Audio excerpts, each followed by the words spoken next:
É uma alegria nessa manhã, mais uma vez, falar sobre a campanha da fraternidade, nesse ano de 2022, cujo tema é justamente fraternidade e educação. O lema escolhido é uma citação do livro dos Provérbios, né? Fala com sabedoria, ensina com amor. Então, para aqueles que estão aqui presencialmente, mas também para os que estão acompanhando em casa, nós vamos transmitir alguns slides para facilitar metodologicamente a nossa apresentação, tá bem? Vamos lá. Não é a primeira vez que a campanha da fraternidade aborda o tema da campanha da fraternidade. A primeira vez que o tema da educação foi abordado pela CF foi há 40 anos atrás, lá em 1982. E exatamente nessa mesma data nascia também a Pastoral da Educação. Então, é um marco referencial significativo que há 40 anos atrás, quando a CNBB pela primeira vez oferece, celebra, realiza uma campanha da fraternidade sobre o tema da educação, marca então a fundação, a criação da importante Pastoral da Educação. Depois, pela segunda vez, em 1998, ou seja, 24 anos atrás, o tema da educação volta, né, a ser refletido, a ser debatido no âmbito da campanha da fraternidade, dessa vez com um destaque especial para a importância, a valorização da família, enquanto primeiros educadores, né, de seus filhos. E agora, pela terceira vez, no ano de 2022, é abordado o tema da educação pela campanha da fraternidade, impulsionados com a inspiração do Papa Francisco, que nos convoca a todos para a realização de um pacto educativo global. Então, no decorrer dessa nossa conversa, vamos ter a oportunidade de conversar melhor sobre esse pacto, mas basicamente é uma aliança, uma união de esforços entre todas as forças possíveis, né? Poder público, poder privado, escolas, igrejas, famílias, todos juntos, irmanados nesse mesmo propósito de colocar a educação no centro, de priorizar a educação, colocando a pessoa, então, no centro do debate e a sua necessária formação. Tanto a educação por meio da educação formal, seja através das escolas, das instituições escolares, mas também através da educação não formal, fora das quatro paredes, dos quatro muros das escolas, porque a educação acontece também fora dela, inclusive dentro da igreja, através da catequese, em tantas outras realidades onde a educação também pode e deve acontecer. Então, veja de antemão a importância, a pertinência do tema, se 3 vezes, né, a campanha da fraternidade aborda o tema da educação, é sinal de que, de fato, ela é muito importante, sim, para ser debatida, para ser discutida, para ser rezada por todos nós, ok? O objetivo geral dessa campanha neste ano é promover diálogos a partir da realidade educativa do Brasil, à luz da fé cristã, propondo caminhos em favor de um humanismo integral e solidário. Essa é, portanto, a nossa proposta, o nosso objetivo. Nós estamos, então, fazendo um diálogo acerca da realidade educativa do Brasil, à luz da fé cristã, da moral cristã, daquilo que a igreja propõe para a educação, lembrando que a igreja vê como tarefa sua, como missão sua também, o ato de educar. A igreja é mestra, é mãe, é educadora, ela sempre esteve envolvida com a educação. E essa proposta de encontrarmos caminhos em favor de um humanismo que seja integral e solidário não é novidade, não é a CNBB que está propondo, não é nem o Papa Francisco que está propondo, é a doutrina social da igreja. Quando nós estudamos a doutrina social da igreja, lá na introdução do compêndio da doutrina social da igreja, a gente já vê essa proposta de um humanismo que seja integral e que seja solidário também. Quando nós falamos de humanismo integral, nós estamos falando de uma formação que dê conta de todas as dimensões humanas. Lembrando que nós, seres humanos, somos seres biopsicossociais, relacionais, constituídos por diversas dimensões. Temos uma dimensão intelectual, uma dimensão política, uma dimensão social, uma dimensão econômica, uma dimensão espiritual, uma dimensão sexual, uma dimensão humana afetiva, enfim. Uma educação, então, que contemple todas essas dimensões. Uma formação que contemple todas essas dimensões. Um processo de evangelização que contemple todas essas dimensões. Superando aquela dicotomia que às vezes nos faz pensar que, por exemplo, aqui na escola, a gente só vá cuidar da dimensão intelectual, ou que lá na igreja a gente só vá trabalhar com a dimensão religiosa, espiritual. Não. Formar todos os homens e o homem todo. Evangelizar todas as pessoas e a pessoa toda. Essa é a ideia de uma formação integral. Essa é a perspectiva de uma educação integral que contemple todas essas dimensões, ok? Alguns objetivos específicos são diversos, nós pensamos alguns aqui para nos ajudar na reflexão.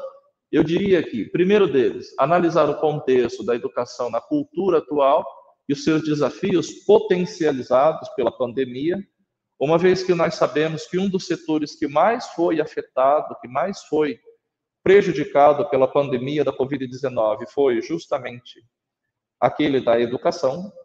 As escolas simplesmente fecharam, as creches fecharam, os pais ficaram em papos de aranha, né, desesperados, como é que a gente faz agora para educar os filhos em casa? Os professores com uma dificuldade enorme também de dar conta de gravar as suas aulas, de oferecer o conteúdo para os seus alunos, de achar uma solução para esse problema, e os próprios alunos como os principais prejudicados, porque não tiveram acesso ao conteúdo, não tiveram acesso à formação que poderiam, que deveriam receber durante esse período triste, né? Essas páginas tristes da história da humanidade nos últimos 2 anos, quase 2 anos e meio, que estamos ainda enfrentando de pandemia.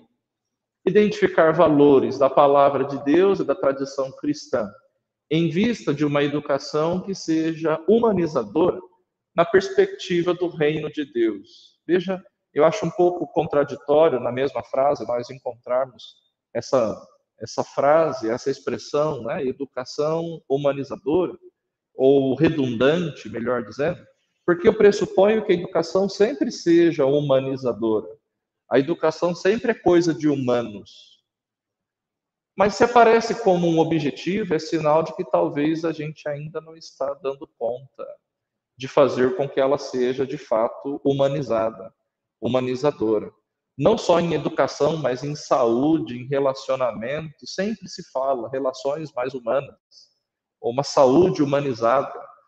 Que a educação seja humanizada também é sinal de que talvez nós ainda estejamos fazendo educação de uma forma animalesca, menos humanizada, menos humanizadora. Um dos objetivos, então, é justamente nos propormos a humanizarmos essa relação educativa, que, como eu já disse, não acontece só no âmbito escolar. Pensar o papel da família, da comunidade de fé, da sociedade no processo educativo, com a colaboração dos educadores e das instituições de ensino. Veja, situar bem o papel de cada um desses atores sociais que influem na educação de crianças, jovens e adultos. Lembrando que, em primeiríssimo lugar, os primeiros educadores são os pais, né? A família. Nunca esqueçamos disso, né? Em primeiro lugar, o responsável pela educação do filho é o pai, é a mãe, com a colaboração das instituições escolares. Eu digo isso porque, às vezes, os valores são um pouco invertidos. E nós que trabalhamos com educação bem sabemos que, muitas vezes, dentro da sala de aula, acabamos exercendo um papel que não é nosso. Como professores, acabamos nos tornando também psicólogos, advogados, delegados, juízes, enfermeiros, sei lá mais o que, né? Terapeutas. Quando não somente dos alunos, dos filhos, ainda muitas vezes temos que ser psicólogo dos pais também. Acolher os pais, orientar os pais, ensinar os pais, enfim. Em algum momento parece que os valores são um pouco trocados, os papéis são um pouco invertidos. Então, situar bem o papel de cada um, né? O papel da família, o papel da comunidade, o papel da sociedade que educa também, com a colaboração da escola. A escola, portanto, não é a primeira responsável pela educação do seu filho, da sua filha. O primeiro responsável é você, que é pai, que é mãe, né? A escola colabora, a instituição escolar ela contribui. Isso vale da mesmíssima forma quando nós falamos de catequese. Não é o catequista que ensina o filho a rezar, é o pai e a mãe. O catequista colabora. O catequista, enquanto educador da fé, que é também, que colabora nesse processo de educação da fé, ele contribui, ele oferece uma colaboração nesse processo, mas não é o primeiro responsável, ok? Depois, incentivar propostas educativas que, enraizadas no Evangelho, promovam a dignidade humana, a experiência do transcendente, a cultura do encontro e o cuidado com a casa comum. Nesse objetivo específico, a gente vê o Papa Francisco presente do começo ao fim, né? Essa questão de cultura do encontro, por exemplo, que ele começa dizendo no primeiro documento que ele escreveu, a Evangelii Gaudium, né? A alegria do Evangelho. Ali ele já fala, diante de uma cultura da indiferença, eu proponho uma cultura do encontro. Diante de uma globalização da indiferença, eu proponho uma cultura do encontro, da alteridade.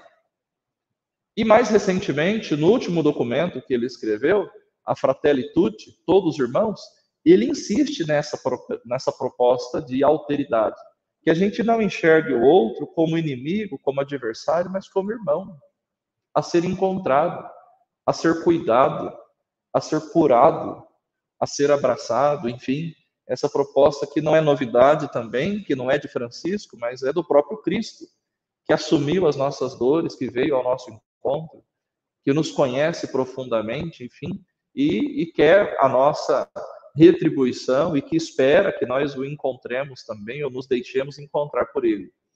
Falando em encontro, me chama muito a atenção quando um dos objetivos passa pela experiência do transcendente. Olha, essa abertura para o sagrado, essa abertura para o divino, essa abertura para o transcendental é fundamental. E esse é o nosso principal diferencial.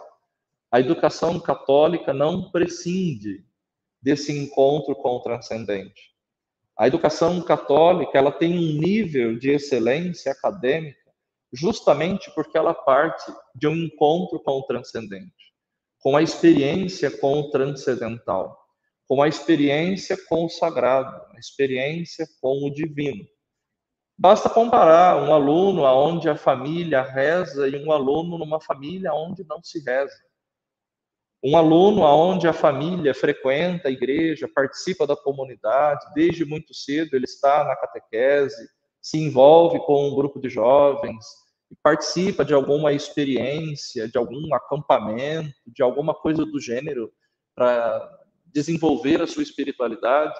As opções de vida que ele fará, as escolhas de vida, os caminhos que ele vai trilhar em relação a um outro que não faz esse tipo de experiência e que depois vai prestar um vestibular também, por exemplo, ou vai concorrer num processo seletivo e que perdeu, não fez essa experiência do sagrado, do divino, do transcendente. Esse é o nosso principal diferencial. E essa questão do cuidado com a casa comum, Laudato Si, né, um documento importantíssimo, atualíssimo, em que o Papa Francisco se destaca entre os principais líderes mundiais como uma liderança muito positiva nos tempos de hoje, verdadeiramente preocupado com as questões climáticas, com as questões ambientais. E então é ali que ele nos convoca, né, nos convida a nos ocuparmos, a nos preocuparmos em cuidarmos bem da nossa casa comum, o planeta Terra. estimular a organização do serviço pastoral junto a escolas, universidades e outros espaços educativos, em especial das instituições católicas de ensino. Ao falar sobre esse tema da campanha para os padres, eu dizia, assim, partilhava com eles, fazia uma espécie de denúncia, né, profética, dizendo que eu suspeito de que talvez nos últimos tempos nós tenhamos meio que nos afastado da escola, da educação. Parece que a igreja já não visita a escola já não visita a igreja. O que diz a lei? O Estado é laico, só isso. E tem que ser laico, é bom que seja laico, justamente para garantir a liberdade religiosa, ponto. Mas não proíbe que as pessoas sejam religiosas e que elas expressem em público a sua religiosidade. Então não há problema nenhum que nós visitemos a escola, não há problema nenhum que a escola que a escola visite também as igrejas, em que sejam feitas parcerias, trabalhos comuns, que exista um diálogo entre essas duas instituições, entre essas duas entidades, entre esses dois polos formativos que garantem, né, a formação da consciência, a formação da personalidade das nossas crianças, dos nossos adolescentes, dos nossos jovens e também dos adultos. Então, um dos objetivos passa por isso também. Por fim, promover uma educação comprometida com as novas formas de economia, de política, de progresso, verdadeiramente a serviço da vida humana, especialmente dos mais pobres, mais uma vez eu digo, não é novidade da campanha, nem da CNBB e nem do Papa Francisco, isso é doutrina social da Igreja, já de muito tempo, de muitos anos, a preocupação da Igreja com a questão do progresso, do desenvolvimento humano, desenvolvimento que garanta a qualidade de vida. Às vezes a gente confunde progresso com lucro e acha que progredir na vida é ter lucro, é juntar riquezas, mas é ter garantia de vida plena, qualidade de vida, sociabilidade, saúde, educação, moradia, passa por aí. Uma nova perspectiva. O Francisco de Roma, inspirado no Francisco de Assis, está lançando para o mundo todo, então, Economia de Francisco, certo? Economia de Francisco e Clara. Certamente nós, em algum momento da vida, já ouvimos falar. O Papa Francisco está se reunindo com jovens economistas e propondo para o mundo todo uma nova perspectiva de economia, uma nova perspectiva de progresso, que não fique mais presa no lucro, mas que trabalhe com a ideia de partilha. Poxa vida, em tempos de pandemia, nós bem sabemos, e Francisco fala isso na Fratelli Tutti, tivemos a oportunidade de aprender a partilhar, tivemos a oportunidade de aprender a cooperar, a repartir com o outro aquilo que temos, aquilo que somos. Entretanto, a realidade nos mostra que os desníveis sociais aumentaram ainda mais, que a desigualdade social só aumenta, quando na verdade poderia diminuir num momento como esse, de tamanha crueldade que nós estamos experimentando, essa provação de uma pandemia que exige de todos nós um comprometimento e que infelizmente parece que quem era rico ficou mais rico e quem era pobre ficou ainda mais pobre. Bem, educar não é um ato isolado. Já na introdução, na apresentação do texto base, a gente vê essa apresentação. Embora o texto base não cite literalmente o grande patrono da educação brasileira, o grande professor Paulo Freire, de quem a gente deve ter muito orgulho, né? Porque é citado nas principais universidades mundo afora, na Inglaterra, na França, na Espanha, etc. E no Brasil, de vez em quando, a gente ainda vê pessoas apedrejando, enfim, não compreendendo ou maldosamente criticando o método de Paulo Freire, a sua proposta de vida e etc. Enfim, por falta de leitura, por falta de conhecimento, mas isso é Paulo Freire. Em outros momentos, para quem conhece um pouquinho de Paulo Freire, já leu Pedagogia do Oprimido, Pedagogia da Autonomia, vai identificando a presença muito clara, muito evidente do grande mestre, do grande professor, patrono brasileiro, o Paulo Freire. Educar não é um ato isolado, mas é uma troca, né?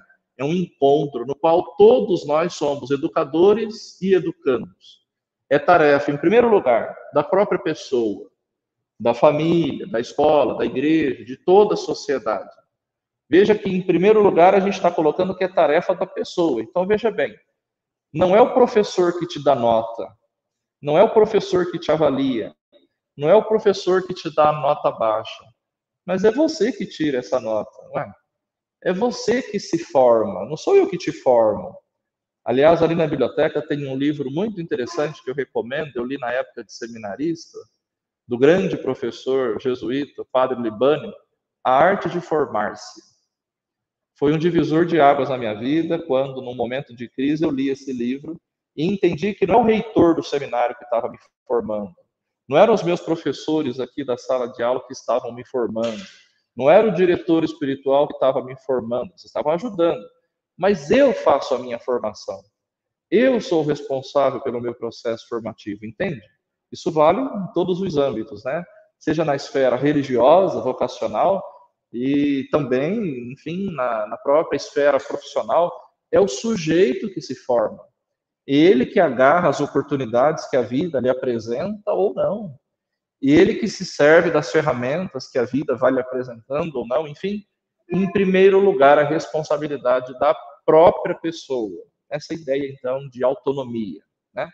Depois, com a colaboração de muita gente, como nos ensina esse belíssimo provérbio de origem africana, é preciso toda uma aldeia para se educar uma criança. Sim, escola, igreja, comunidade, sociedade de um modo geral, todos colaboramos, todos envolvidos num processo educativo, formativo de alguém que se aventura entrar nesse processo.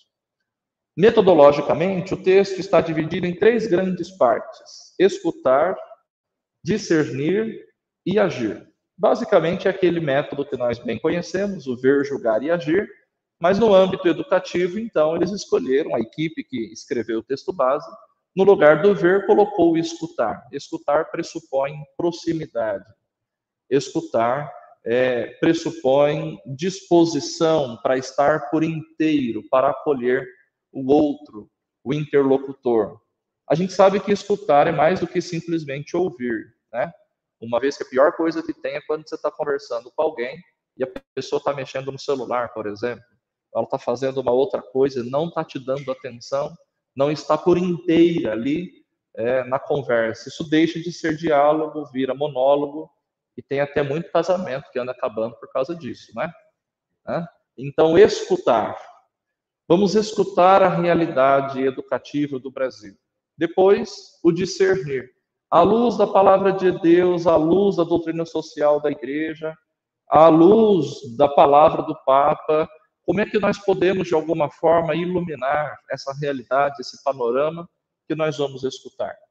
Para, enfim, depois chegarmos na terceira e última parte, que são propostas claras, evidentes, propostas concretas de ação para possível transformação dessa realidade que nós identificamos a ser transformada, a ser mudada entre nós. Então, a gente identifica a pandemia da Covid-19, que pode nos dar muitas lições e despertar também muitos compromissos. Somos convidados a refletir sobre a importância da formação, da elaboração de um bom projeto de vida, não só para o indivíduo, mas também para toda a sociedade, com vistas a construir o novo mediante a cultura do encontro, ou mesmo a reconstruir, pela formação humana, aquilo que for possível reconstruir a partir dessa experiência dolorosa de pandemia.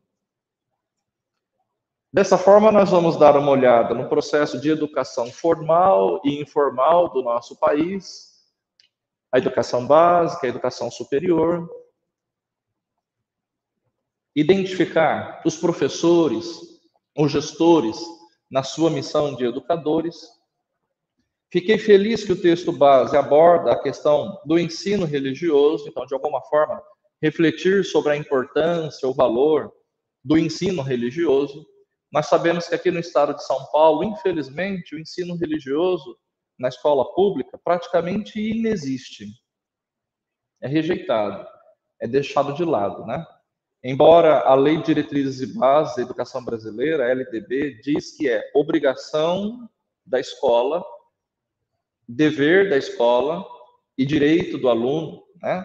Então, a escola deve oferecer, e é optativo para o aluno, a opção aqui no estado de São Paulo sempre é não fazer o ensino religioso, não ter acesso a esse conteúdo programático. Eu sei que no Paraná, na Bahia, no Rio de Janeiro, em outros estados brasileiros, a presença do ensino religioso na escola pública é muito maior. Muitas pessoas têm acesso. Eu, por exemplo, que estudei a vida inteira em escola pública, nunca ouvi falar que eu tinha direito de poder escolher fazer ensino religioso, por exemplo. E perdi essa oportunidade, né, de ter acesso, por exemplo, ao estudo das religiões, ao conhecimento, à história das religiões, a conhecer o que elas têm para dizer e etc. O que não se confunde com proselitismo, tá? De antemão é importante a gente deixar claro que em nenhum momento se confunde com proselitismo. A própria lei diz que é vedado, claro, qualquer tipo de proselitismo, dizer a minha religião é boa, a sua não é boa, a minha presta, a sua não presta. Ele, não, nada disso. Venha para a minha igreja. Não, não é falar de igrejas, enfim, mas mostrar a importância, o valor das religiões, a presença das religiões no mundo e a incidência delas na vida do ser humano, ok?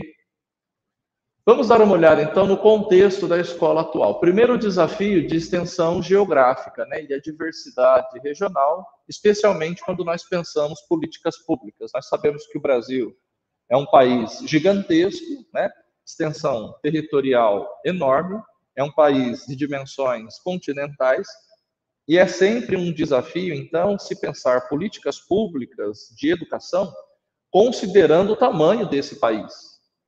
Então, começa aí. O grande desafio educacional para a nossa realidade é esse.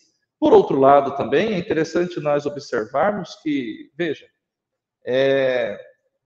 aquela ideia de que quem tem mais dinheiro tem acesso a uma educação melhor e de qualidade, quando se fala da educação pública, não é bem verdade. Porque quando você vê o ranking das escolas, da educação a nível público, né? Estados do Nordeste brasileiro ocupam os melhores lugares no ranking da educação brasileira a partir daqueles testes que são feitos, aqueles exames. E o estado de São Paulo, por exemplo, que é a locomotiva do país, onde se arrecada mais recursos, onde tem mais dinheiro, né, mais recursos para ser empregado, para ser investido em educação, encontra-se em lugares mais abaixo nesse ranking. Por que então que estados do Nordeste, onde tem menos arrecadação, a educação aparece em primeiro lugar, ou nos primeiros lugares? É uma pergunta que se coloca, a resposta nós temos. É impossível nós tratarmos de educação sem falar de política.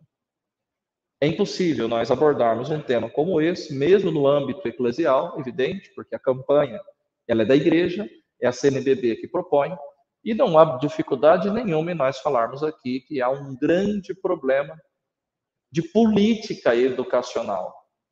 Vontade política que se falta, então, no emprego, na aplicação dos recursos para que, de fato, ela seja efetivamente de qualidade. Em lugares onde se arrecada menos, a educação é melhor, logo nos oferece uma grande contradição, dizendo que lugares onde se arrecada mais, por que a educação não é, da mesma forma, também de qualidade? Uma outra questão que se coloca é a dívida histórica de escolarização da nossa população. Um exemplo, um dado estatístico, entre tantos outros que o texto base da campanha nos apresenta, é que somente a partir do século XX o nosso país avançou na oferta, né? Dados do IBGE de 2 anos atrás, de 2020, 51,2% das pessoas com 25 anos ou mais não tinham ainda concluído a educação básica. Veja, é muita gente. É um dado alarmante. Eu estou dizendo que em 2020 o IBGE chegou à constatação de que até nessa data Mais da metade da educação brasileira, da educação não, da população brasileira, nesse recorte, tá? Acima de 25 anos, não tinha ainda atingido a educação básica, ou não tinha passado pela educação básica. Não tinha feito educação infantil, ensino fundamental, ensino médio. É muita gente. Então há um déficit muito grande. Há uma defasagem educacional ainda muito grande no nosso país. Assim, evidentemente, chegamos à conclusão de que há um problema muito sério de analfabetismo. E quando nós falamos de analfabetismo, automaticamente está relacionado com a própria prática de cidadania. O sujeito que é analfabeto tem dificuldades seríssimas de viver a sua cidadania, porque ele tem dificuldade de conferir se o troco que ele recebe no mercado se está certo, ele tem dificuldade de conferir, de identificar o valor das notas, das moedas, ele tem dificuldade para tomar um ônibus, né? Porque não sabe ler a identificação, ele não sabe se localizar quando ele está fora do seu ambiente, porque ele não sabe ler a placa indicativa. Ele pode muito facilmente ser enganado na fila do banco quando vai sacar o seu benefício previdenciário e etc. E tantas outras situações aí envolvidas no exercício da sua cidadania, mesmo no que se refere à questão do voto, né? O exercício da cidadania do sujeito, portanto, fica afetado, fica prejudicado devido à sua condição de analfabetismo. Depois, o desafio da qualidade da educação ofertada. Olha, nós nos orgulhamos nos últimos anos e podemos dizer, poxa, avançamos muito em oferta de educação, sobretudo de ensino superior. É verdade, nos últimos anos, nós sabemos que avançou muito, cresceu a oferta de educação de ensino superior. Estourou o número, né, de escolas, faculdades oferecendo curso superior. A grande questão que se coloca é, ok, avançou, muita gente teve acesso, é verdade. Políticas afirmativas que facilitaram que as pessoas pudessem acessar o ensino, mas e a qualidade desses cursos, né? Um curso de medicina, um curso de enfermagem, por exemplo, em que o sujeito passa o período todo somente fazendo experiência prática com um boneco de borracha e não tem acesso, por exemplo, a um cadáver, onde ele não consegue realizar um estágio e viver a realidade da saúde brasileira, por exemplo. É uma questão entre tantas outras, né? Então, que bom que avança o número de opções, que temos alternativas, que tem cursos novos surgindo. Mas e a qualidade dos cursos que são oferecidos? E a qualidade do conteúdo que é oferecido dentro da própria sala de aula? Aí o desafio constante da formação dos professores, né? Sempre um desafio constante, permanente, de formarmos bem o professorado. Depois a questão do grande desafio da implementação da BNCC, a Base Nacional Comum Curricular, que certamente alguma vez na vida a gente já ouviu falar também, e a reforma do ensino médio. Há pouco tempo estava uma propaganda bonita, bem feita, né, na televisão, dizendo, vem aí o novo ensino médio, preparem-se, o novo ensino médio, revolucionário e tudo mais. Bom, primeiro que todo o processo de discussão acerca da elaboração da BNCC, da votação da BNCC, da aprovação da Base Nacional Comum Curricular, que foi aprovada em 2018, e do novo ensino médio, ela foi marcada por embates ideológicos, como sempre na história da educação brasileira. O pessoal da esquerda puxa para um lado, o pessoal da direita puxa para um outro, pode ter isso, não pode ter aquilo, a escola sem partido entra no meio, a educação sexual que pode ter, que pode não ter, entra no meio, tira a filosofia, põe a filosofia, tem sociologia, tira a sociologia, é importante, não é importante, enfim, eu sei que foi aprovado, e o desafio agora de ser implantado, a estoura a pandemia e a BNCC teve dificuldades seríssimas de serem implantadas no país. O novo ensino médio ainda começa agora a dar os primeiros passos. E vamos ver a médio prazo qual será o resultado da sua implantação. Se de fato ele vai ajudar o sujeito a ter autonomia na escolha dos cursos, na escolha daquilo que ele quer cursar, para que ele não seja um mero apertador de botão, que ele seja de fato educado para a vida, e não simplesmente educado para o mercado de trabalho. Essa é a minha principal preocupação. Eu desconfio que o que esteja por trás desse tipo de ideia é meramente a educação para o mercado de trabalho e não a educação para a vida. Depois, enxergar ou tentarmos enxergar a pandemia como um potencial pedagógico, né? Alguns desafios que foram potencializados pela pandemia. Então, o grande desafio de aprendermos com aquilo que nós vivemos, tirarmos algumas lições para o tempo presente, para o futuro, como estou dizendo, esse momento delicado da história da humanidade, que é a pandemia. Que lições nós tiramos? Que aprendizado nós podemos tirar de tudo isso que nós estamos experimentando? Eu tenho dito por aí, né? Ou a gente entende a mensagem que o Papai do Céu está nos oferecendo, está nos dando, ou a gente compreende que é urgente ter uma vida mais sustentável, mais econômica, mais simples, com menos ostentação, preocupados menos com o supérfluo, e se interesse e se ocupe mais com aquilo que é essencial para a nossa vida, a nossa família, a nossa saúde, a nossa espiritualidade, ou nós não teremos entendido o recado que a natureza está nos dando. A gente foi agredindo a natureza, poluindo, desmatando.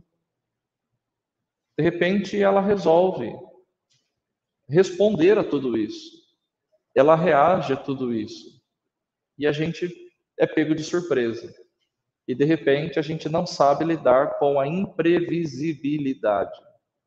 De repente, todo mundo trancado em casa, para sair de casa tem que usar uma máscara, e até pouquíssimo tempo não tinha vacina. Em países como o nosso, infelizmente, tendo vacina, demora para chegar. E mesmo agora, tendo vacina de sobra, tem gente que continua sendo contra. Pronto, falei.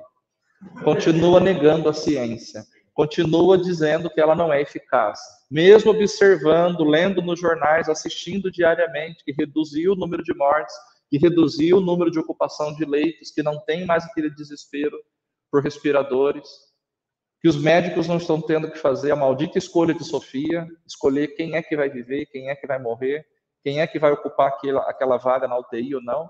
Continua existindo o negacionismo, a negação da ciência, por incrível que possa parecer. Os avanços tecnológicos versus o aumento da pobreza e da desigualdade social. É verdade que nós avançamos muito em tecnologia. Hoje a gente consegue conversar com alguém olhando na tela desse aparelho em tempo real, ouvindo perfeitamente o que a pessoa está dizendo, ela está do outro lado do mundo. E a gente consegue conversar com muita tranquilidade vendo ela ali na tela, né? A gente avança muito em tecnologia. Hoje é possível transmitir uma aula, é possível fazer uma aula híbrida, como hoje. Eu nunca me imaginei nessa situação de falar com humanos aqui na minha frente, ao mesmo tempo ter que olhar para uma tela, para uma câmera, e de repente hoje a gente consegue se adaptar a tudo isso. A gente avança muito em tecnologia, mas infelizmente, ao mesmo tempo, avança também a desigualdade social. Repito, Francisco estava dizendo na Fratelitude. Estamos ainda tendo a grande oportunidade de aprender o que é cooperação, fraternidade, solidariedade, preocupação com o próximo, enxergar o vizinho como próximo e não como inimigo. Infelizmente, nós sabemos que aquela máxima de que nós estamos todos no mesmo barco não é bem verdade. A verdade é que nós estamos todos na mesma tempestade, né? Alguns estão nos seus iates de luxo, tomando seu champanhe, esperando a tormenta passar. Outros estamos numa barquinha furada com uma canequinha jogando água para fora, torcendo para o barco não afundar. Ampliar as informações não garante ampliação do conhecimento. Hoje temos muita informação, não é? Informação até que não precisa, que não ajuda em nada, que não garante efetivamente nada de bom, nada de belo para a nossa vida. Muita informação, o tempo que a gente gasta no bendito celular. Aliás, uma boa sugestão de jejum, né, para esse tempo quaresmal, é deixar um pouco de lado, é desligar, é desativar as notificações, colocar no silencioso. O acesso que nós temos a tanta Informação não garante conhecimento.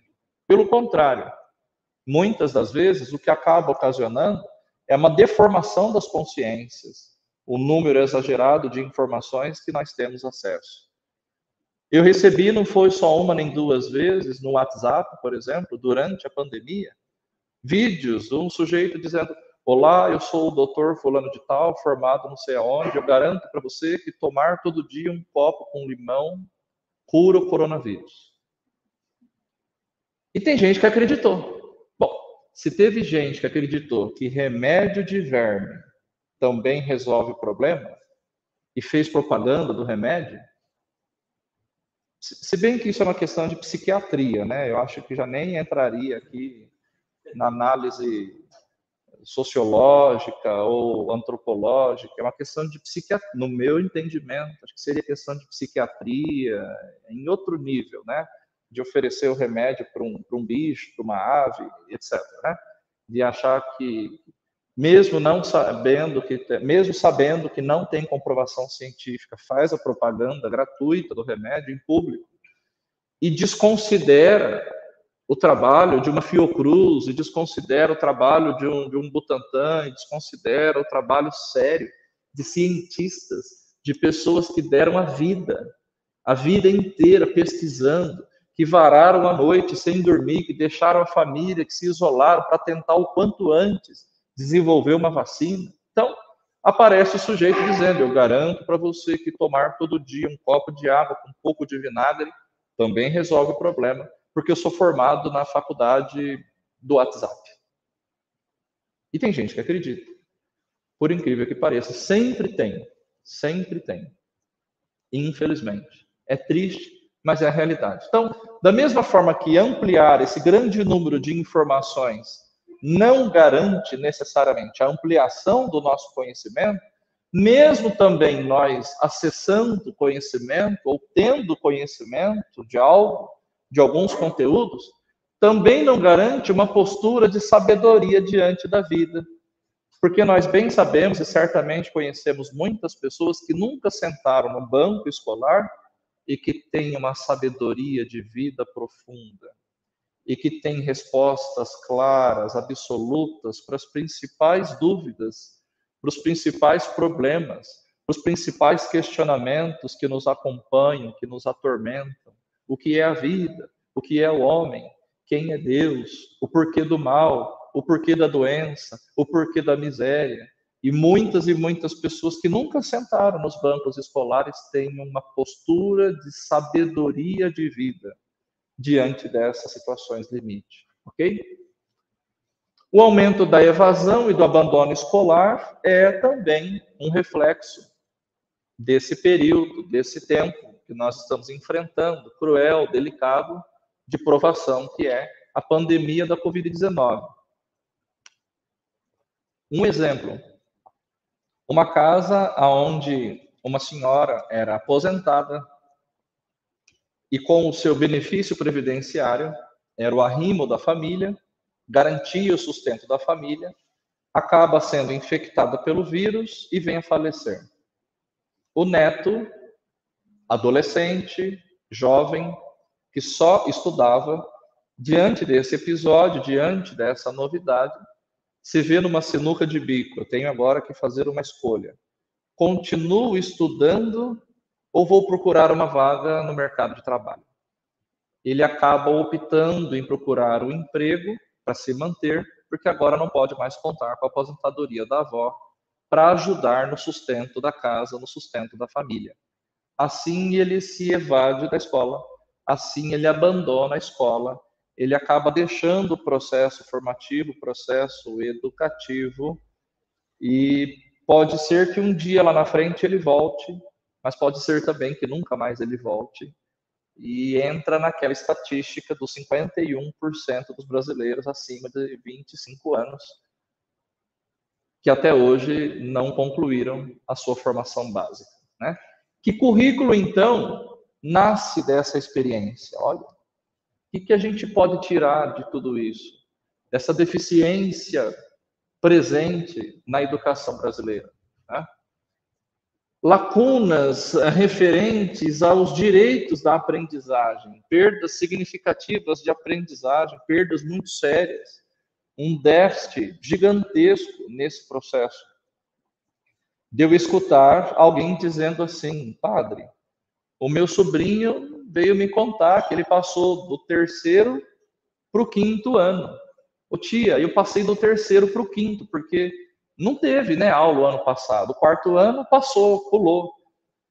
E o conteúdo programático, aquilo que você deveria aprender de português, matemática, história, geografia, ciências, inglês, lá no 3º ano, não teve.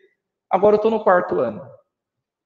A curto, a médio prazo, essa geração vai lidar com essa defasagem de conteúdo. E eu tenho medo dos médicos que vão surgir, dos advogados que aparecerão, dos engenheiros que farão os cálculos, porque não tiveram acesso ao conteúdo do 3º também, porque não teve, pulou do 3º para o 5º. E como que ele conseguiu desenvolver alguma coisa no 5º, faltando conteúdo do 4º, do 3º, enfim, já deu para entender, né? Esse déficit, essa deficiência de conteúdo. Fico preocupado, né, com os futuros profissionais que a curto prazo começarão aí a se formar, os enfermeiros e os médicos também, que irão manipular o nosso corpo, né, enfim, fazer uma cirurgia, e que tiveram essa deficiência seríssima, num período em que foi prejudicado o seu acesso aos conteúdos de aprendizagem. A desigualdade de acesso e permanência também, o aluno que simplesmente não tinha o celular, ou não tinha o chip, ou não tinha a rede de internet para poder acessar a bendita aula remota, a bendita aula online, né? E o professor, por outro lado, que às vezes não tinha a parede adequada para ser o fundo da sua sala de aula virtual. Ou que não tinha o silêncio mínimo adequado, necessário, porque o filho estava em casa, porque não foi na escola, porque fechou a creche, porque mora do lado de uma serraria, ou de uma serralheria, ou de uma sei lá o quê, que faz barulho o tempo todo. E ele não conseguia ter silêncio, o cachorro latindo, o papagaio cantando, e o gato miando, e o filho chorando, e como é que eu vou dar minha aula? E muitas vezes não tinha uma internet de qualidade, ou um aparelho de qualidade também, minimamente em condições de oferecer a sua aula para o aluno. Então, todo mundo sai prejudicado dessa história, né? É o ambiente, a situação delicada, deficitária que nós estamos enfrentando nesse momento. Como é que permanece na escola? Como é que permanece no processo educativo assim? Depois, a questão do adoecimento emocional, tanto dos profissionais da educação, como dos próprios estudantes, né? As 3 grandes doenças emocionais do século XXI, da pós-modernidade, né? A ansiedade, o estresse e a depressão, não é isso? Geralmente elas andam juntas, né? O estresse, a ansiedade, a depressão, e haja Rivotril, haja citalopram, haja clonazepam, haja... Padre, por que o senhor sabe o nome de todos os remédios? Essa é uma outra história. A gente pode conversar depois sobre isso, né? Haja diazepam, haja calmante, haja terapia, né? Haja muito choro no sacrário, enfim, muita procura para se fortalecer, porque muita gente adoeceu de um jeito ou de outro. Se não adoeceu de Covid, adoeceu emocionalmente, ou porque perdeu um ente querido, ou porque perdeu o emprego, ou porque perdeu o sentido da vida, ou porque perdeu talvez a intimidade com Deus, né, espiritualmente falando, porque achou que a culpa é dele, a culpa não é nossa, como se de repente Deus estivesse brincando com a humanidade de mandar uma praga para vir nos atormentar. Tem essa interpretação também, não tem? Tem. Infelizmente, por aí é incrível. Gente que tem essa concepção também. Bom, assim nós passamos para o segundo momento, né, que é mais breve, o discernir. Diante desse cenário todo delicado, desafiante, O que a igreja, então, nos propõe? Como é que nós podemos fazer frente a tudo isso, a todos esses desafios que a educação está experimentando nos últimos tempos? Bom, a proposta, como eu dizia desde o início, é de uma educação humanizadora, mediante uma pedagogia da escuta, uma pedagogia do diálogo, uma pedagogia do encontro.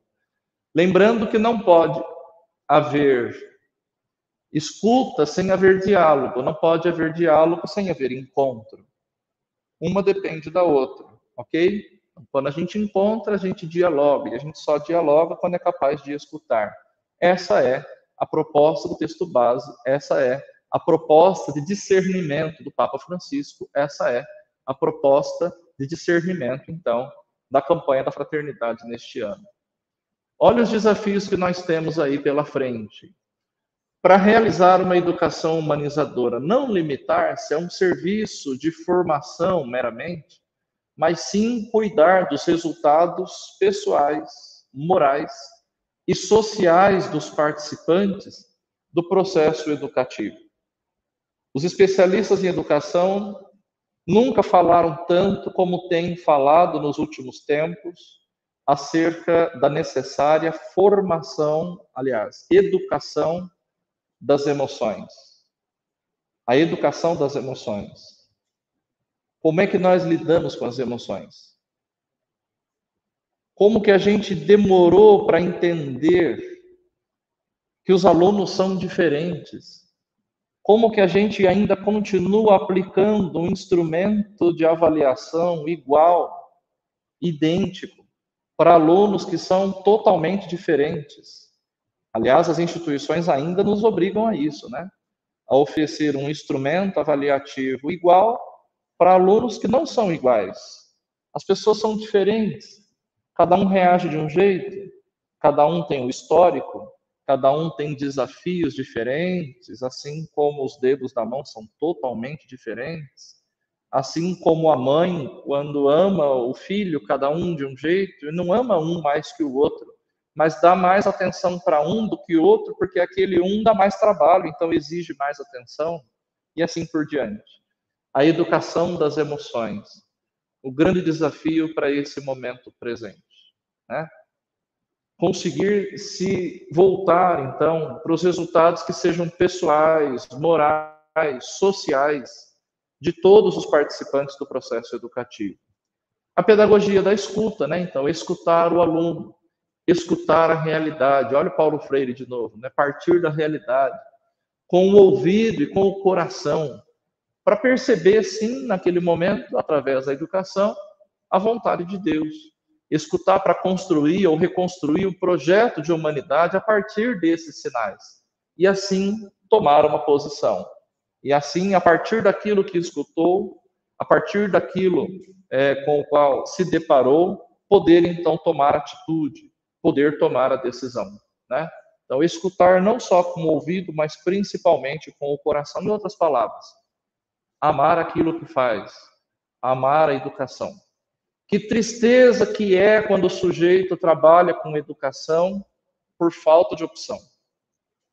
O sujeito que resolveu dar aulas, ou porque faltou professor, ou porque ele tinha um tempo vago, ou porque ele tinha formação e então ele quis complementar a sua renda, aí ele escolhe ele pega umas aulas.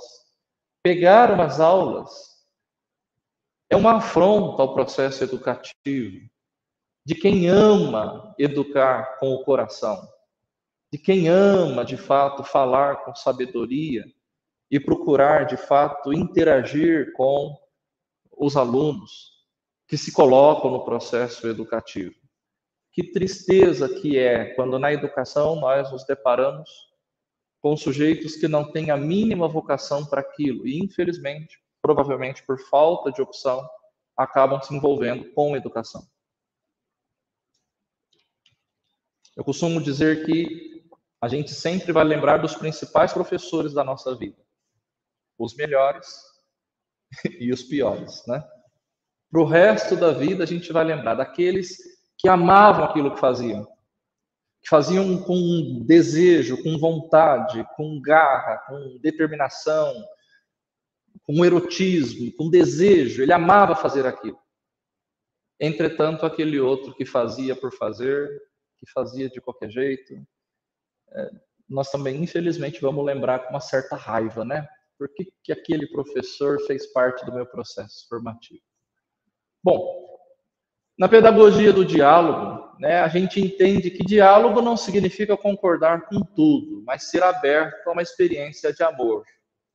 E a proposta de Jesus, mediante o próprio cartaz da campanha esse ano, né, a gente vê que a inspiração para o cartaz da campanha é lá do Evangelho de São João, no capítulo 8, o encontro de Jesus com aquela mulher que foi pega em flagrante adultério. Ninguém sabe com que homem ela estava cometendo esse adultério, não cita, como se por acaso se cometesse adultério sozinha. É só a coitada da mulher que estava sendo ali prestes a ser apedrejada. As pessoas estavam com as pedras nas mãos, com ódio no coração, com os ouvidos tapados para qualquer coisa que ela ousasse falar, determinados a cumprir a lei. Vamos cumprir a lei pela lei, puro legalismo. Porque a lei fala que uma mulher pega em flagrante adultério tem que ser apedrejada.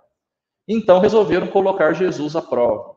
Se Jesus disser que tem que apedrejar mesmo, tem que cumprir a lei, ele estaria contradizendo todo o seu discurso de misericórdia, ternura, proximidade, perdão e etc. Se Jesus dissesse, não, deixa a mulher embora, perdoa, deixa disso, deixa quieto, ele estaria contradizendo a lei e ele seria apedrejado no lugar da mulher. Qual é, então, a escolha do mestre educador? Primeiro, Jesus, então, começa a escrever na areia. Ninguém conseguiu saber, não está escrito em lugar nenhum, o que é que Jesus escreveu na areia. Alguns estudiosos, alguns especialistas fazem aí uma especulação dizendo que possivelmente Jesus estava escrevendo os pecados daqueles homens que estavam prestes a apedrejar a mulher. Fulano também trai, fulano também sonega, fulano também é mentiroso, fulano também é fofoqueiro, enfim. Já pensou? Jesus escrevendo ali na areia os pecados daqueles que estavam prontos para apedrejar. Não sei se foi isso também. Até que ele, com uma palavra de sabedoria, coloca cada uma daquelas pessoas diante da sua própria fragilidade.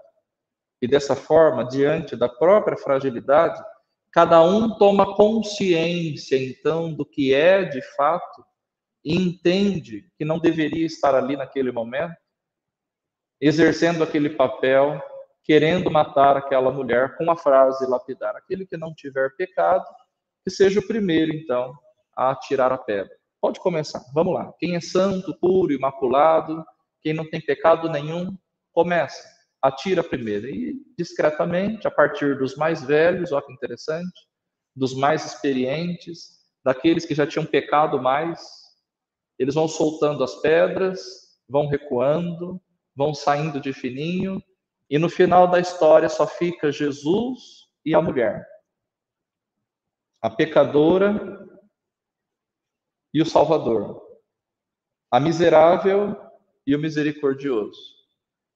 E aquele encontro, ele é libertador, significativo, porque Jesus rompe dessa maneira com uma pedagogia do silenciamento. Ele conversa com a mulher. Ele dá voz para ela. Olha o crime que Jesus comete. Ele se aproxima da mulher. O texto não diz se ele chega a tocar nela, mas ele deixa ela falar.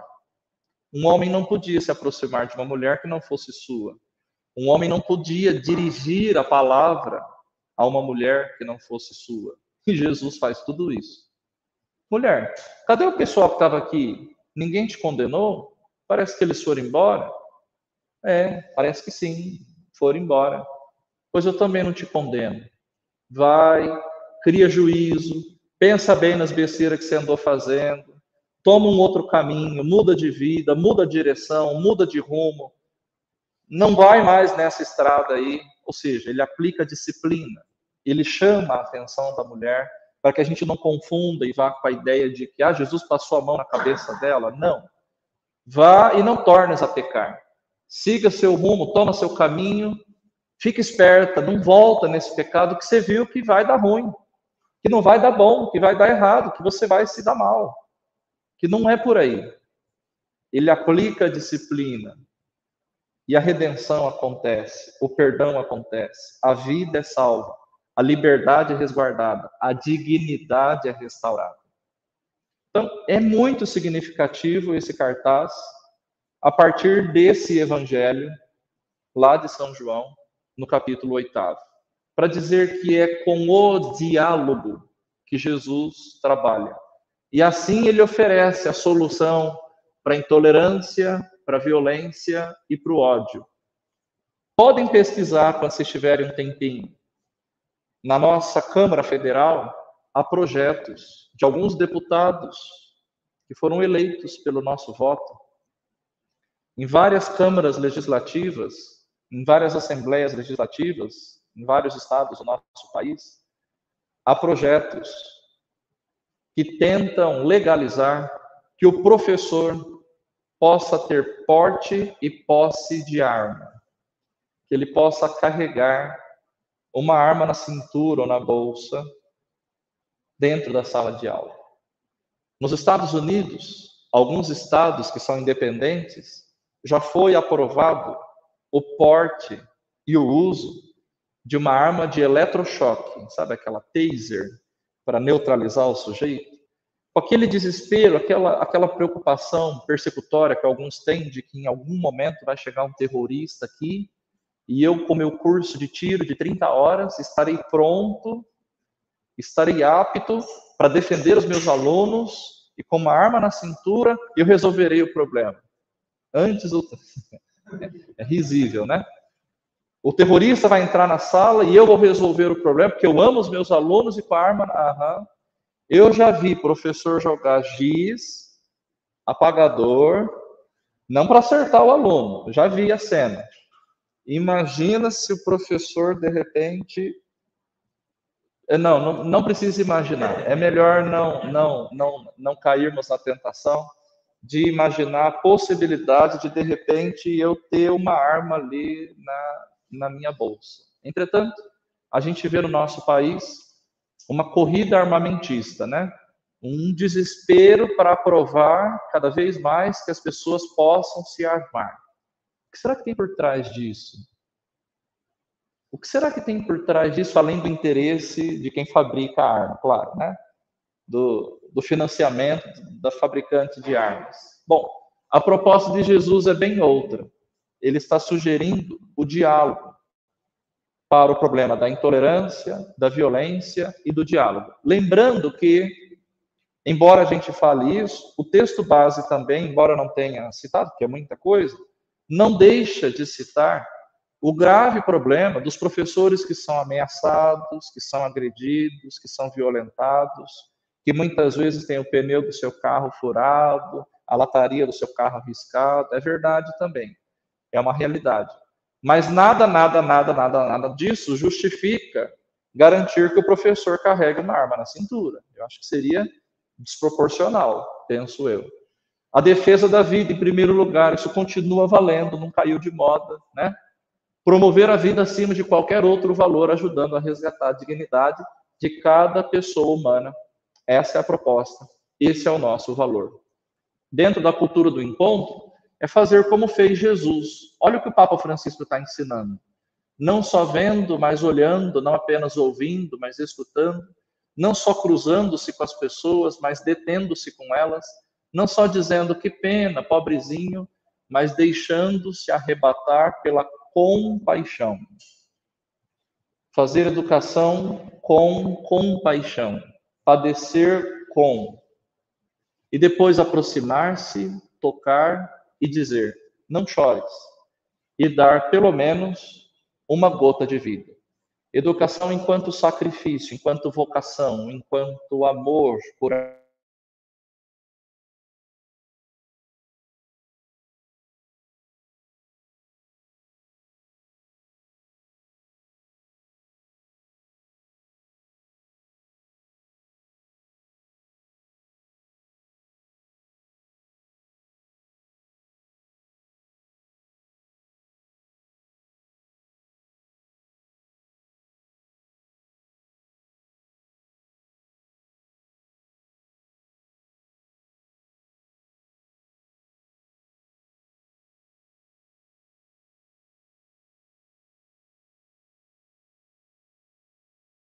ser um ato de esperança no ser humano? Sim, porque para o educador nato, não existe aquela frase, fulano é um caso perdido. Você já escutou essa frase? Fulano é um caso perdido. Fulano não tem solução. Fulano não tem saída. Fulano, infelizmente, não tem o que fazer. Não. Para o educador, de fato, que ama o que faz, ele não consegue concordar com esse tipo de consideração, com esse tipo de pensamento, com esse tipo de ideia, com esse tipo de frase. Fulano é um caso perdido. O Papa Francisco, então, enxerga a educação como uma síntese entre fé, cultura e vida. É assim que nós atingimos uma excelência acadêmica. Para os tempos de hoje, a proposta, então, são de práticas pedagógicas pastorais como uma ecoteologia, por exemplo.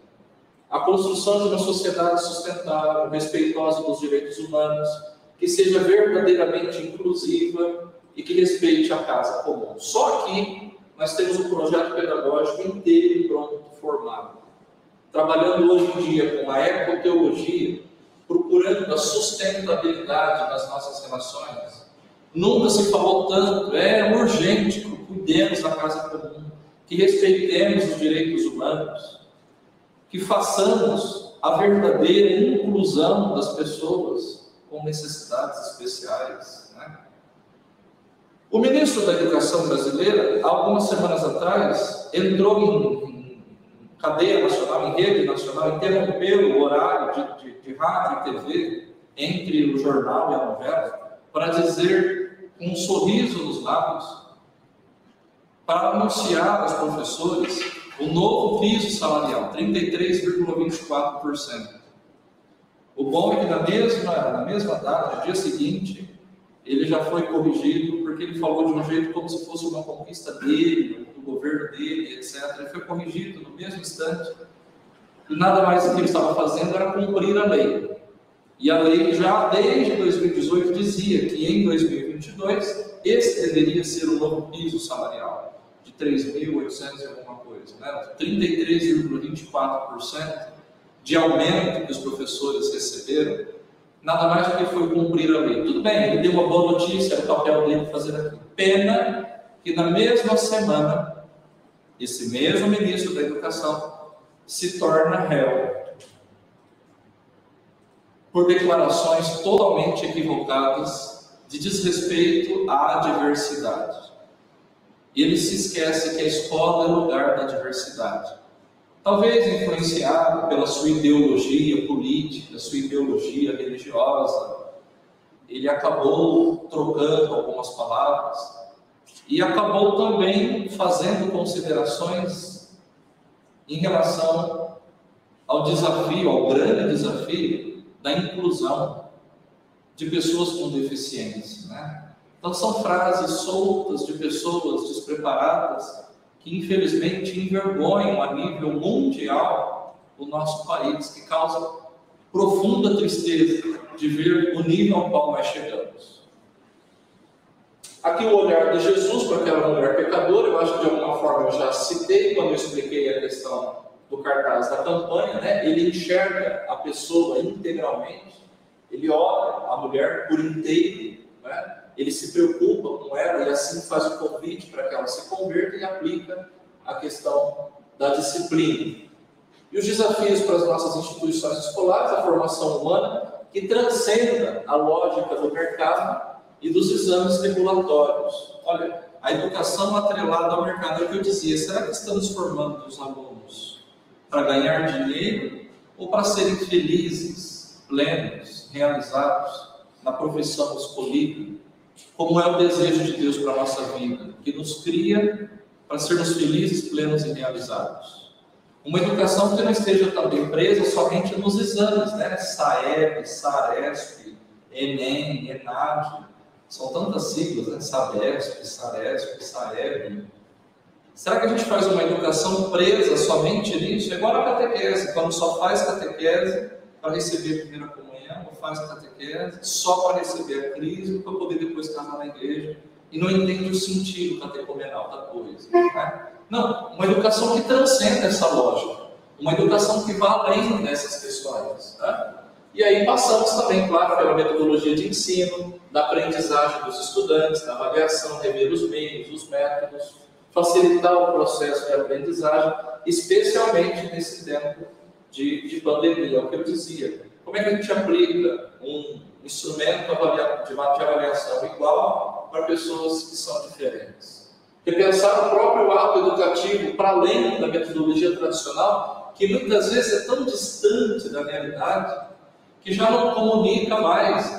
O professor de hoje que não se interessa em saber que o seu aluno está muito mais conectado nesse aparelhinho aqui, está muito mais preocupado no vídeo que ele vai assistir no YouTube, nas interações que ele vai fazer no seu TikTok, no seu Instagram, na sua rede social.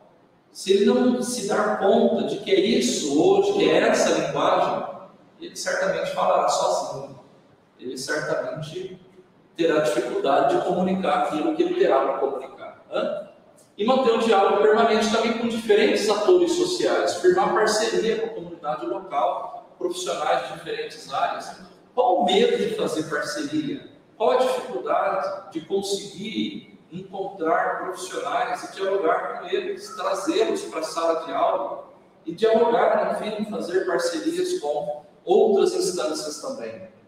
O Papa Francisco fala que o grande objetivo da escola deve ser esse: educar para o belo, para o bom e para o verdadeiro. É verdade que às vezes a escola ela é assaltada pela presença de pessoas que, marcadas pelas suas ideologias políticas, acabam minando um pouco esse objetivo da escola, acabam atrapalhando o processo educativo, acabam querendo comunicar qualquer outra coisa, colocar qualquer outra coisa no lugar do que isso, que aparentemente é tão simples de entender: educar para o belo, para o bom, para o verdadeiro. Às vezes a gente cai só no utilitarismo, educar para ganhar dinheiro. Será que é esse o objetivo da educação? A questão da valorização dos trabalhadores da educação e o Pacto Educativo Global, como nós já dissemos, como norteador das ações educativas. E assim nós passamos para o Agir, a terceira e última parte, com propostas concretas de ação a partir dessas provocações todas que a realidade educativa do Brasil nos oferece. Pensarmos um projeto de vida para que o aluno tenha consciência da sua responsabilidade, do seu compromisso com a ética, com a ciência, com o bem comum. Isso vai além da projeção de uma carreira profissional. Contempla também valores, virtudes, atitudes para a transformação da sociedade. É aquilo que eu já disse: formar para a vida, né? Formar o sujeito para a vida, e não simplesmente para a identificação de aptidões, pensando na sua carreira. Como é necessário fazer um bom projeto de vida, com autoconhecimento, com exercício do sujeito saber quem eu sou, de onde eu vim, aonde eu quero chegar, quais são meus valores, quais são minhas virtudes, quais são minhas deficiências. Um bom projeto de vida ajuda justamente nesse processo. Aqui a gente fala novamente a necessidade do diálogo, né? Que não vira notícia, mas de uma forma muito discreta ajuda o mundo a viver melhor. Então, a insistência na questão do diálogo. E aqui novamente o número 239 do texto base, eu citei literalmente, é por Paulo Freire. Novamente eu insisto no grande patrono da educação brasileira. Olha o que diz o texto: uma educação frutífera não depende primeiramente da preparação do professor, nem das habilidades dos alunos, mas da qualidade, do relacionamento que é estabelecido entre eles. É o relacionamento deles que os educa mutuamente num intercâmbio, numa troca dialógica, colocando no centro a pessoa que é relação. O professor não é o iluminado, o professor não tem todo o conhecimento. O aluno não é aquele aluno sem luz, que não sabe nada. O aluno não é uma tábula rasa. O aluno não é uma folha em branco. O aluno traz vivências, traz conhecimento, traz sabedoria de vida, traz inúmeras experiências. E na sala de aula isso é compartilhado, isso é trocado. E todo mundo exerce junto e misturado o papel de professor e aluno, educando e educador. O que eu perco quando eu deixo de ocupar o meu papel de mestre e aceito aprender com você, que é aluno, que é estudante, aquilo que você tem também para me ensinar? Não perco nada, eu só saio ganhando. Mas é um grande desafio, né? Encontrar mestres que tenham essa postura. É a proposta do Paulo Freire, é a proposta da campanha da fraternidade, que está nos mostrando que a educação frutífera, a educação que dá certo, a educação de qualidade, ela vai nessa linha, nessa direção, num relacionamento dialógico, num intercâmbio, numa troca de valores. Educar para lidar com a morte também implica o modo de perceber a vida como nós a temos vivido nos últimos 2 anos. A morte nos visitou de uma forma assim, muito grave. Mais de 630 mil brasileiros perderam a morte, muitos deles já com a possibilidade de serem vacinados. Infelizmente atrasam e perderam a vida por negligência. A educação passa também pela necessidade de aprendermos então a lidar com as perdas. A humanização de uma sociedade passa pelo modo de lidar com a fragilidade, a morte, o luto. Aí a gente volta na educação das emoções. A gente bem sabe que nos últimos tempos, alguns dos nossos alunos marcados por essas doenças emocionais não sabem lidar com o não sabem lidar com o limite. Ah, minha namorada largou de mim, eu vou pular da ponte. Ah, meu namorado largou de mim, eu vou cortar o braço para chamar a atenção. Não teve uns episódios aí do pessoal cortando o braço a transferir a dor emocional, a dor psíquica para a dor física, né? São situações desse tipo. A necessidade de uma educação das emoções urgente nos tempos em que nós estamos vivendo, né? Na parte final do texto base, tem essa afirmação, né, de que educar é iniciar processos. E eu dizia que processos são esses? Processos de compaixão, processos de fraternidade, processos de alteridade, de solidariedade. Olha, as redes sociais que muitas vezes reverberam tanta violência, tanto discurso de ódio, tanta disseminação de fake news, podem muito bem ser utilizadas para favorecer também a partilha de conhecimento, claro, né? Utilizar de forma adequada essa bela oportunidade de proximidade virtual, que jamais exclui a presencial, como nós bem sabemos. Você que faz aula de teologia à distância já está cumprindo esse papel, né? Você está conseguindo, através dos nossos cursos, beber o que de bom uma realidade virtual te oferece, embora não exclua a possibilidade de um dia nos encontrarmos e tomarmos um café juntos, né? Embora eu não beba café, mas enfim, a oportunidade de nos encontrarmos, nos conhecermos, etc. Tem tanta coisa boa na internet, a gente perde tempo discutindo se o time A é melhor que o time B, se a cor azul é mais bonita que a cor vermelha, etc, etc. Tá? No âmbito da educação, da formação dos professores, projetos de extensão acerca do humanismo solidário, da ecologia integral, participação efetiva e ativa dos professores nos debates educacionais nacionais. Será que nas nossas realidades os professores participam dos conselhos municipais, estaduais? Nem sei se ainda existe o Conselho Nacional de Educação, porque está tudo tão bagunçado. A participação efetiva para discutir, para ter voz, para se colocar, para se apresentar, para reivindicar direitos. Denunciar o processo de economicização, precarização, uberização do trabalho docente. É necessário plano de carreira. Você sabe que durante a pandemia, professores que foram demitidos por telefone, por e-mail, grandes redes aí, estão muito bem estabelecidas financeiramente falando, que simplesmente demitiram professores e disseram, bom, como migrou agora tudo para o virtual, antes nós tínhamos 3 salas, cada sala com 40 alunos. Vamos juntar tudo numa sala só. Manda 2 professores embora. E escolhe um para assumir esses 120 alunos. Ele assusta, mas fala, bom, é o que eu tenho. Posso enfrentar o desafio. Tudo bem. Eu consigo dar aula para esses 120. Mas no final do semestre, antes você estava acostumado a corrigir 40 provas, agora você tem 120. Você estava acostumado a ler 40 trabalhos, a corrigir com calma, agora você tem 120 trabalhos para serem corrigidos. É um processo de uberização da educação. Eu vou te pagar por determinadas X aulas. Você aceita? A hora-aula é tanto. Se quiser, bem. Se não quiser, tem alguém na fila que faz por menos. E a educação virou negócio. Denunciar esse tipo de práticas, né? A importância irrenunciável do espaço escolar como um dos ambientes para a educação formal. Fiquei muito feliz com 2 afirmações que o texto base fez. Primeira afirmação: a escola é indispensável para o processo formativo. A escola ocupa um lugar central no processo formativo. Por que você está falando isso, padre?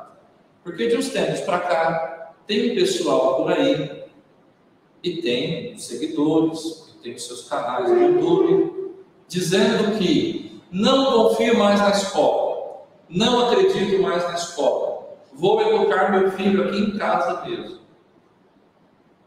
E aí o texto base da campanha da fraternidade fala assim: a escola é indispensável. A escola é um lugar de socialização. Não vou mandar meu filho para a escola porque na escola pega piolho. Não vou mandar meu filho para a escola porque na escola aprende a falar palavrão. Então vai cuidando do seu filho numa redominha de vida. Vai educando, ou tentando educar o seu filho, se você dá conta de educar o seu filho aí dentro desse ambiente fechado que é a sua casa, e ver que profissional que ele vai ser depois, quando ele chegar numa empresa, quando ele tiver que lidar com um colega de trabalho que pensa diferente dele, quando ele tiver que lidar com um patrão que fará exigências, que não é o papai, que não é a mamãe, que é o patrão, que é o chefe, que é a autoridade, que é alguém que está acima dele e que lhe dá ordens, como é que o filhinho da mamãe vai reagir? Não, eu vou educar meu filho aqui em casa, eu não vou mandar na escola. Na escola é ruim, é feio, não dá certo, a escola está falindo. O texto vai dizer: a escola é indispensável para o processo educacional. Segunda afirmação que eu achei fundamental e importantíssima, está dizendo assim: os professores são protagonistas no processo educativo. Ufa, que bom! Até que enfim uma palavra de valorização dos professores. Até que enfim, em algum lugar, uma palavra positiva. Uma palavra positiva acerca dos professores. De uma forma positiva, né? Valorizando, valorativa. Dizendo, os professores são protagonistas no processo educativo, no processo educacional. Que sejam mesmo valorizados, que sejamos mesmo valorizados. Basicamente, simplesmente porque é a profissão que forma todas as outras, nós bem sabemos disso, né? No âmbito da ação pastoral, estabelecer e intensificar uma ação da pastoral da educação, onde tem, né, na diocese onde tem a pastoral da educação, é o momento que ela seja intensificada, que ela seja valorizada, que ela seja, né, bem formada. E a pastoral universitária também, que é um desafio antigo. Em poucos lugares tem a pastoral universitária, onde existe, sempre eficaz. Ela oferece muita vida para o estudante que às vezes se sente sozinho no ambiente escolar, no ambiente universitário. Se sente provado também em relação à sua própria fé. Promover momentos de partilha e formação para os educadores católicos, queira Deus que a gente consiga fazer esse tipo de coisa. Articulação com outras pastorais que estão especialmente ligadas com a educação. A pastoral da criança, da família, da comunicação, entre tantas outras. Articulação também com essas entidades, olha, a Associação Nacional de Educação Católica, a ANEC, um movimento de educação de base, que já ajudou muita gente, fazendo educação popular, no MEB. A Sociedade Brasileira dos Cientistas Católicos, sabia que existe uma Sociedade Brasileira de Cientistas Católicos? Sim, que a Igreja Católica apoia a ciência, que a Igreja Católica sempre investiu na ciência. O Ministério de Universidades Renovadas, o MUR, que oferece nas principais universidades do Brasil os famosos GOLs, né? O Grupo de Oração Universitário, que é salvação da vida de muita gente, que é um respiro de espiritualidade naquele ambiente, às vezes, que é tão hostil, que é tão cruel, que é o ambiente universitário. Ele tem ali a oportunidade de conviver, de socializar e de rezar com os seus colegas de universidade. No âmbito escolar, iniciativas educativas na área da ecologia, né? Semana da Amazônia, Dia do Meio Ambiente, Dia Mundial de Oração pelo Cuidado da Criação, enfim, Dia dos Avós, dos Idosos, esse tipo de valorização. Assumir a escola como um território de missão, como a igreja sempre fez, né? Lugar do diálogo, lugar da construção, do respeito mútuo e da paz. Algumas tarefas educativas urgentes, projetos educativos que fomentem uma economia que não esteja baseada no mercado feroz e nas instituições financeiras. Que a vida esteja no centro e não as relações monetárias. Essa é a proposta do Papa Francisco com o projeto Economia de Francisco e Clara. Projetos efetivos para a superação do analfabetismo, particularmente nas periferias. Já que nós constatamos que há tanta gente no analfabetismo, por que não no centro comunitário, no salão paroquial, na sala de catequese, a gente se voluntariar para ajudar as pessoas a saírem do analfabetismo? Qual o problema? Qual a dificuldade? Iniciativas de alfabetização digital. E olha que interessante, especialmente para os jovens. Por quê? Porque eles são especialistas em rede social. Mas pede para ele fazer um currículo para ver. Ele não sabe. Pede para ele fazer uma pesquisa citando a fonte. Vai ter dificuldade. É mais fácil ele copiar e colar. Achar a resposta pronta. Mas no TikTok, no Instagram, no Facebook, sei lá onde, no WhatsApp, são especialistas. Dominam como ninguém, já nasce sabendo. Mas pede para fazer um trabalho acadêmico bem feito. Ele tem dificuldade. Então, uma alfabetização digital, que ele possa dominar esse mundo, esse universo, até mesmo no âmbito profissional, que ele possa se realizar também nesse sentido. Educar no cuidado para com o meio ambiente, superando o analfabetismo ecológico. Existe também o analfabetismo que é ecológico. Infelizmente, ainda tem muita gente que não separa o lixo, por incrível que pareça. Ainda tem muita gente que desperdiça água, né? Ainda tem muita gente que acredita que não é problema nenhum devastar a Amazônia, que em nome do progresso é possível, é permitido, tudo bem, infelizmente. A atenção aos encarcerados para que possam se reintegrar no convívio social por meio da educação. O preso que deve estudar, né? Que seja oferecido estudo, que seja oferecida a educação no cárcere, como um meio também do sujeito se refazer, do sujeito se reintegrar à sociedade. E é necessária a formação afetivo-sexual, ética, social, política, para o diálogo com a cultura atual. Sim, educação sexual. Sim, formação política. Infelizmente, tem gente que é contra.